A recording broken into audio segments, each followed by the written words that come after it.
नमस्कार, knocking-news.com में आपका स्वागत है। मैं हूं गिरिजेश वशिष्ठ। साल भर पहले से कह रहा हूं कि इस बार ऐसी महंगाई आने वाली है जो आपको लगातार परेशान करेगी, और वो महंगाई आ भी गई है और लगातार हम उसकी तपिश, उसकी आंच झेल रहे हैं।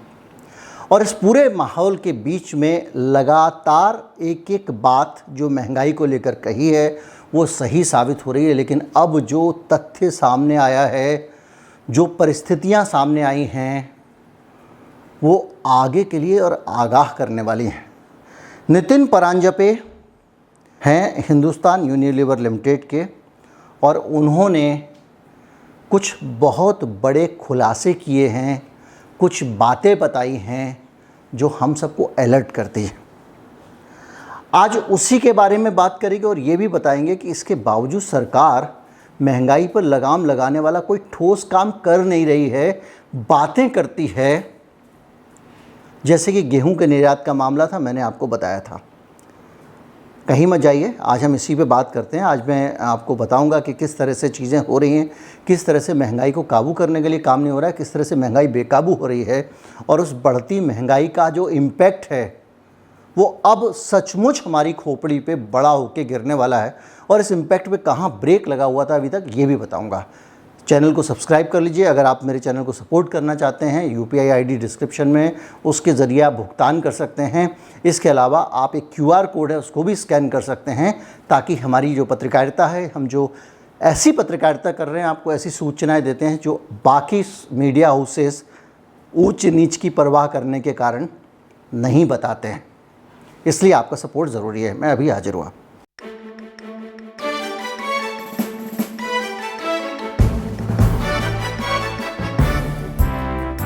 साल भर से ज़्यादा हो गया होगा अलग अलग तरीके से महंगाई के बारे में आपको आगाह करते हुए अब हिंदुस्तान लीवर लिमिटेड के जो शेयर होल्डर्स हैं, जिन लोगों ने हिंदुस्तान लीवर लिमिटेड के जो मालिक हैं, उनको संबोधित करते हुए नितिन परांजपे ने खुद इस खतरनाक बात को पेश किया है। उनका कहना है कि मैंने कभी जीवन में लगातार महंगाई को इतने उच्च स्तर पे नहीं देखा।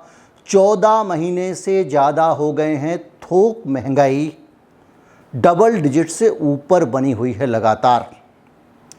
और अब जाके आरबीआई ने कुछ किया है, उससे भी कितना असर पड़ने वाला है पता नहीं। लेकिन वो ये कहते हैं कि भारत, ये उनके शब्द हैं, भारत कठिन आर्थिक दौर से गुजर रहा है, और ये जो डबल डिजिट में महंगाई चल रही है, इसके कारण स्थितियां काबू से बाहर होती जा रही हैं। अब काबू से बाहर क्यों होती जा रही हैं? होता ये है कि ये जो हिंदुस्तान लीवर लिमिटेड जैसी कंपनियां हैं ना, इनके ऊपर प्रेशर रहता है कि भाई आपको इतनी सेल करनी ही करनी है, इतना बिजनेस लाना ही लाना है। लेकिन अगर आप चीज़ें महंगी कर देंगे तो आपकी चीज़ों की बिक्री कम हो जाएगी। उधर थोक बाज़ार में महंगाई लगातार बढ़ रही है, यानी जो सामान ये लोग खरीद रहे हैं, ये सिर्फ एक हिंदुस्तान लीवर की कहानी नहीं है। वो सामान तो महंगा है, और 14 महीने से लगातार महंगाई बढ़ रही है। 14 महीने से डबल डिजिट पे महंगाई का मतलब ये है कि कम से कम 10%, और 14 महीने तक 10% महंगाई का मतलब है कि दुगने से ज़्यादा दाम इन 14 महीनों में बढ़ गया है। और इंडस्ट्री वो इम्पैक्ट अपने ऊपर ले रही है। नहीं तो अगर वो इम्पैक्ट नहीं लेगी तो उसकी बिक्री नहीं होगी, बिक्री गिर जाएगी, तो कंपनी डूबने के आसार आ जाएंगे या घाटे में चली जाएगी। लेकिन परांजपे साहब कह रहे हैं अब नहीं हो पाएगा, बहुत संभाल लिया मैंने। और वो कह रहे हैं कि अब इसके हालात ऐसे हैं जिसका असर पड़ेगा ही पड़ेगा। परांजपे साहब जो है ना, ये शेयर होल्डर्स को, स्टेक होल्डर को संबोधित कर रहे हैं एक वर्चुअल कॉन्फ्रेंस में। और शेयर होल्डर्स को जब संबोधित करती है कोई कंपनी तो पानी सिर से ऊपर हो जाता है, तभी नेगेटिव बातें बताती है। अदरवाइज़ कंपनी बताती है सब कुछ हरा हरा है, उनको सावन का अंधा बना के रखती है, ये सब जानते हैं। अब वो कह रहे हैं कि जो हमारी एफएमसीजी कंपनियां हैं, एफएमसीजी मतलब फास्ट मूविंग कंज्यूमर गुड्स, यानी कि टूथपेस्ट, साबुन, इसके अलावा जितने कॉस्मेटिक्स आइटम्स हैं और भी जो रोज़मर्रा की चीज़ें हम इस्तेमाल करते हैं, बिस्किट मतलब जो तेज़ी से खपत जिनकी होती है, उन चीज़ों की कंपनियां जैसे कि हिंदुस्तान लीवर लिमिटेड है, उनके धैर्य की परीक्षा ले रही है महंगाई। ये कहा है परांजपे साहब ने, और कहा है कि ये बुरा हाल है और उन्होंने ये कहा कि मार्केट रिसर्च कंपनी का हवाला दिया है जिसका नाम है कैंटार वर्ल्ड पैनल। पहले ये कंपनी IMRB के नाम से होती थी और ये पूरी दुनिया में मार्केट का रिसर्च करती रहती है, बहुत पुरानी कंपनी है। और उसका कहना है कि जो वॉल्यूम है बिजनेस का FMCG सेक्टर का वो 1% गिर चुका है। महंगाई का पूरा इम्पैक्ट लेने के बावजूद वॉल्यूम 1% गिर चुका है ऑलरेडी। और ये कंपनियां बचत करके और कटौती करके किसी तरह से इसकी भरपाई करनी है। तो कटौती कैसे करती हैं कंपनियां? आदमियों को नौकरी से निकालो। परांजपे साहब बता रहे हैं कि हमने क्या किया कि जो एक्सपोर्ट बाहर से जितना रॉ मटेरियल आता था उसको कम से कम कर दिया विदेशी रॉ मटेरियल को, क्योंकि वो महंगा पड़ता था। इसके अलावा लॉजिस्टिक्स में भी बचत की है। इसके अलावा जो मैन्युफैक्चरिंग का प्रोसेस है उसमें भी बचत की, यानी हर जगह से थोड़ा थोड़ा पैसा बचाया है। श्रिंकफ्लेशन भी किया है। श्रिंकफ्लेशन जो लोग नहीं जानते मेरा वीडियो देख लीजिएगा। श्रिंकफ्लेशन ये होता है कि पहले माचिस की डिब्बी में 50 तीलियाँ होती थी। कंपनियां 1 रुपये से ज़्यादा महंगी माचिस तो बेच नहीं सकती थी, 1.5 रुपये की माचिस तो कर नहीं सकती, लोग खरीदेंगे नहीं। तो उन्होंने उसके अंदर 50 से 35 तीलियाँ कर दी। इसी तरह से जब आप बिस्कुट का पैकेट पार्ले जी का होगा अब आप खरीदेंगे तो पता चलेगा 2 बिस्किट उसमें कम हो गए। इसी तरह से चीज़ों को कम करते जाते हैं। तो इससे क्या होता है? इससे ये होता है कि जो खुदरा महंगाई है उसका आंकड़ा टकाटक रहता है। सरकार की लॉटरी लगी रहती है। कैसे? खुदरा महंगाई की दर जो होती है उसको निर्धारित करने का एक तरीका होता है और वो तरीका ये होता है कि वो उसको एक बास्केट है। सरकार ने एक शहरी बास्केट बनाई हुई है, एक ग्रामीण बास्केट बनाई हुई है। और शहरी बास्केट मतलब ये चीज़ें शहरों में लोग खरीदते हैं आमतौर पे और गांव में ये लोग आमतौर पे खरीदते हैं। उन चीज़ों की एक लिस्ट है, एक पैकेट बिस्किट,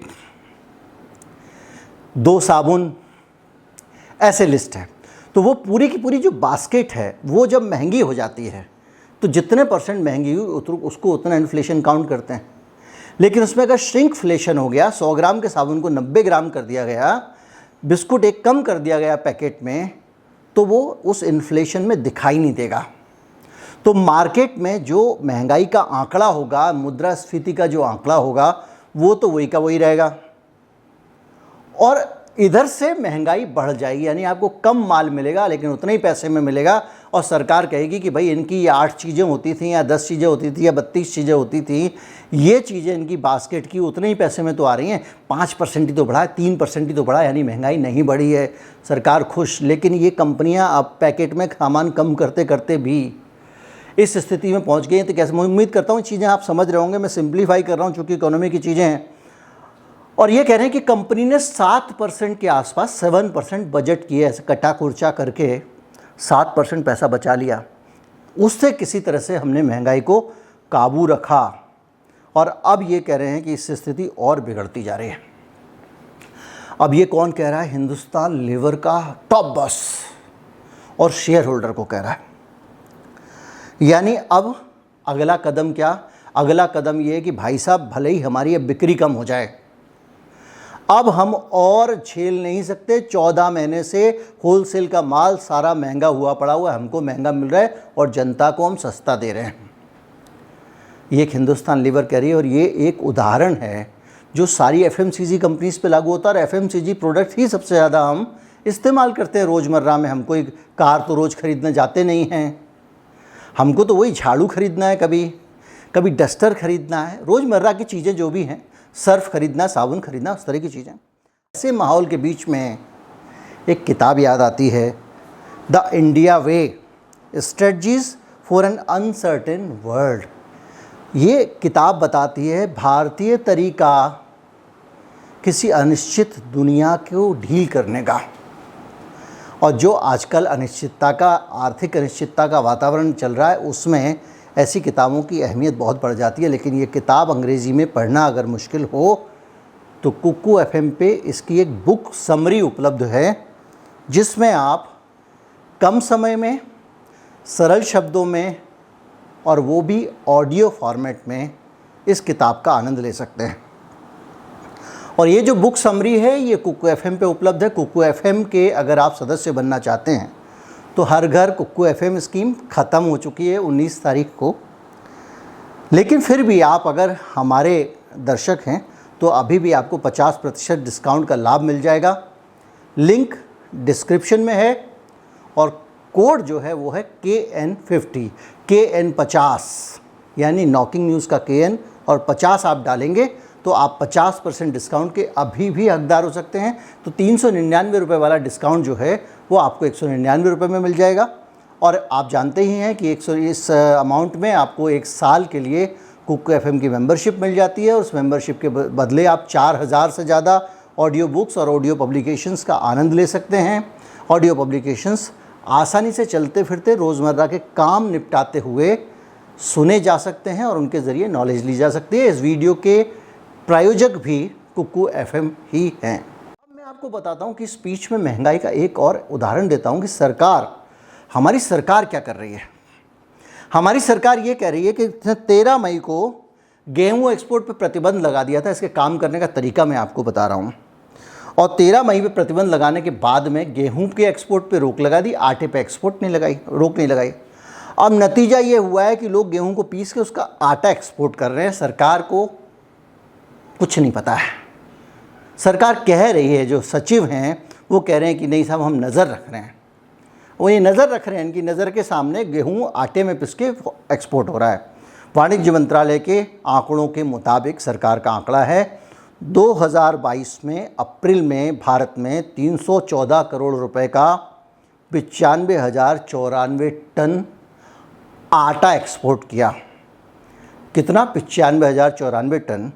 और 21-22 वित्त वर्ष में ये जो है 5.66 लाख टन आटा निर्यात हुआ था। यानी आप अगर हिसाब मोटा मोटा लगाएं तो 1882 करोड़ का जो आटा, तो एक जो 95,000 टन आपने अप्रैल में आटा एक्सपोर्ट किया है, पिछले साल का अगर हिसाब लगाएं तो वो 50,000 टन ही एक महीने में बैठता था। यानी जो 50,000 टन की जगह 95,000 टन आटा एक्सपोर्ट हुआ है। और ये जो आंकड़ा है 20-21 में ये 2.78 लाख टन था, यानी उससे भी आधा था। और 19-20 में 1.99 लाख टन था। यानी 3-4 गुना आटा आप एक्सपोर्ट कर चुके हैं। और इसलिए आटे का एक्सपोर्ट भी अब सरकार को रोकना पड़ेगा। लेकिन वो कब रोकेगी? जब यहाँ पे बिल्कुल महंगाई आसमान को छू जाएगी।